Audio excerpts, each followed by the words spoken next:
In the windswept autumn of 1830, on the rugged shores of Benbecula in the Outer Hebrides, the sea whispered secrets to those who dared to listen. The island, a patchwork of macaire grasslands and peat bogs, was cradled by the Atlantic's restless waves. Its people, hardy and superstitious, lived in rhythm with the tides, their lives shaped by the bounty and caprice of the ocean. Among them were the seaweed gatherers' women with weathered hands and sharp eyes, who scoured the rocky shores at low tide for the kelp that sustained their families. One crisp morning, as the sun hung low and golden over the horizon, a group of these women trudged along the shore, their skirts damp with spray. The air was sharp with salt and the cry of gulls. They were chatting idly, their baskets half filled with slippery strands of seaweed, when Mary, the youngest among them, froze mid-step, her gaze fixed on the water, where something or someone was moving with a grace that seemed to defy the sea's churning. "There," Mary whispered, pointing.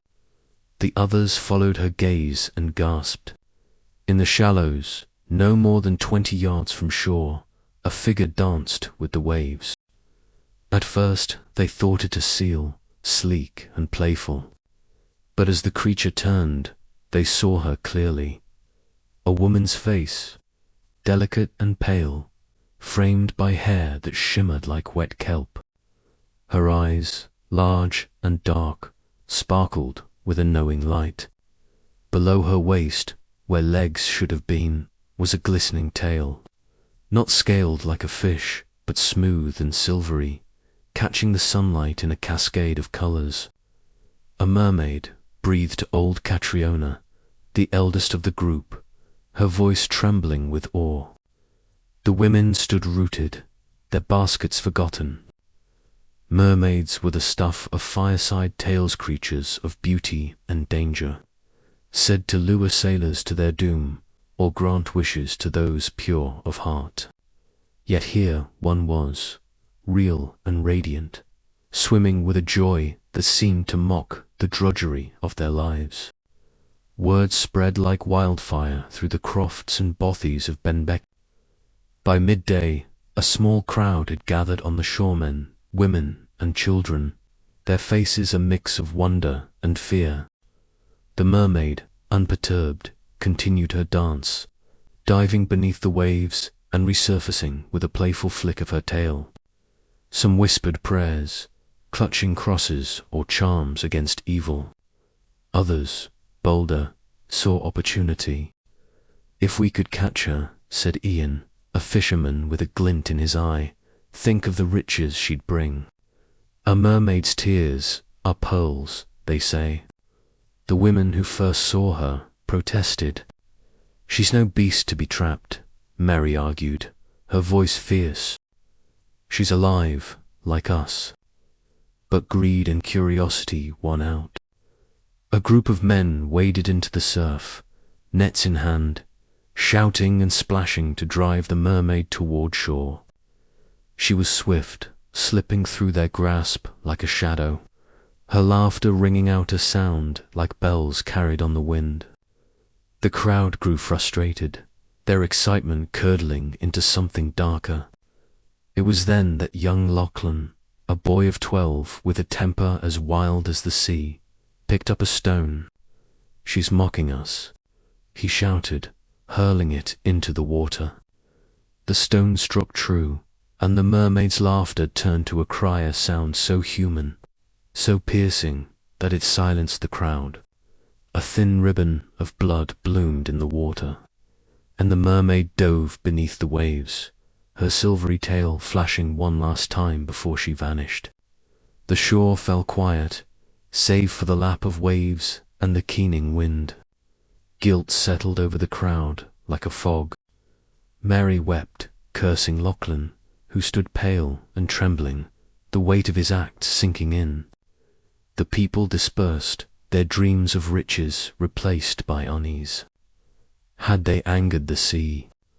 Would the mermaid's kin seek vengeance? The old tales warned of such things. Days passed, and the incident began to fade into whispers. The seaweed gatherers returned to their work, though Mary's eyes lingered on the horizon, searching for a glimpse of silver. Then, on the 5th morning, a shout rose from the shore. Mary ran, her heart pounding, and found a small crowd gathered above the high-water mark.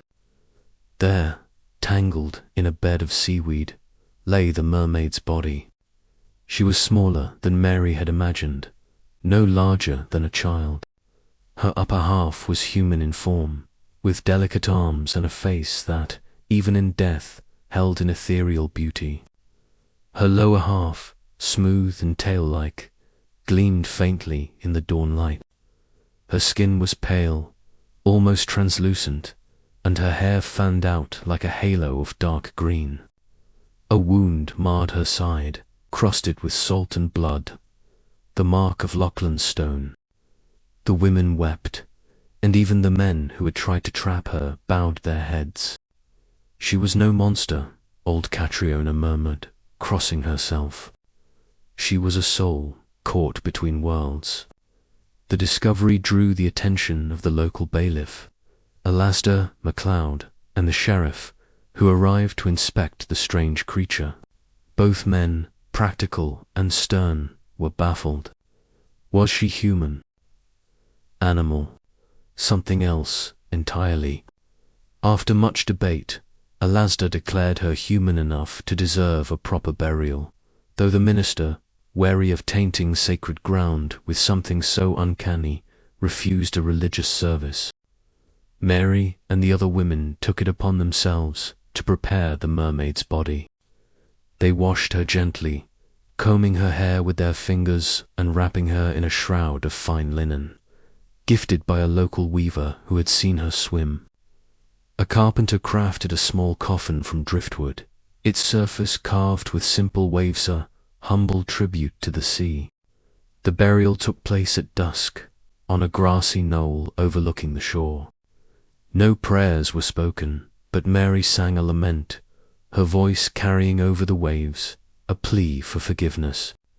As the years passed, the mermaid's grave became a place of quiet pilgrimage. Fishermen left offerings of shells and polished stones, hoping to appease the sea. Mothers told their children the story, not as a warning, but as a lesson in kindness. Mary, who never married and grew old by the shore, tended the grave until her final days, planting wildflowers that bloomed each spring. Some say the mermaid's spirit lingers, her laughter heard in the sigh of the waves on moonlit nights. Others claim her kin still swim beyond the horizon, watching, waiting. But for the people of Benbecula, the mermaid was a reminder of the mysteries that lie just beyond reach and the price of forgetting that even the strangest of creatures can feel pain, and love, and loss. Many thanks for treading this tale's dark path. If its chill gripped you, follow, subscribe, and comment below.